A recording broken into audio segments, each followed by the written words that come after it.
ભારત નેપાળ સંયુક્ત સૈન્ય અભ્યાસ સૂર્યકિરણ 19 જારી જંગલ અને ઊંચાઈવાળા વિસ્તારમાં આતંકી જોખમોનો સામનો કરવાની સંયુક્ત તાલીમ પર ધ્યાન।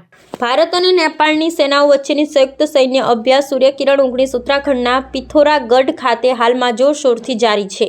બંને દેશોના સૈનિકો વ્યૂહાત્મક કવાયતમાં ભાગ લઈ પરસ્પર સંચાલન ક્ષમતા વધારવા પર ધ્યાન કેન્દ્રિત કરી રહ્યા છે, જે દ્વિપક્ષીય સંબંધોમાં સૈન્ય સહયોગનું મહત્વનું પ્રતીક છે। આ સંયુક્ત અભ્યાસનો મુખ્ય ઉદ્દેશ્ય જંગલ અને ઊંચાઈવાળા પર્વતીય વિસ્તારો જેવા પડકારજનક ભૂપ્રદેશોમાં લડાઈની સંયુક્ત તાલીમ મેળવવાનો છે। આ ઉપરાંત બંને સેનાઓ આતંકવાદી જોખમોનો સામનો કેવી રીતે કરવો તે અંગે પણ સઘન અભ્યાસ કરી રહી છે। આ તાલીમમાં આધુનિક શસ્ત્રો અને વ્યૂહરચનાઓનો ઉપયોગ કરવા પર ભાર મૂકવામાં આવી રહ્યો છે, જેથી પર્વતીય વિસ્તારોમાં કોઈપણ કટોકટીમાં ત્વરિત અને સંકલિત કાર્યવાહી સુનિશ્ચિત કરી શકાય। સૂર્યકિરણ અભ્યાસ બંને દેશો વચ્ચેના મૈત્રીપૂર્ણ દ્વિપક્ષીય સંબંધોને વધુ મજબૂત બનાવવામાં મહત્વપૂર્ણ ભૂમિકા ભજવે છે।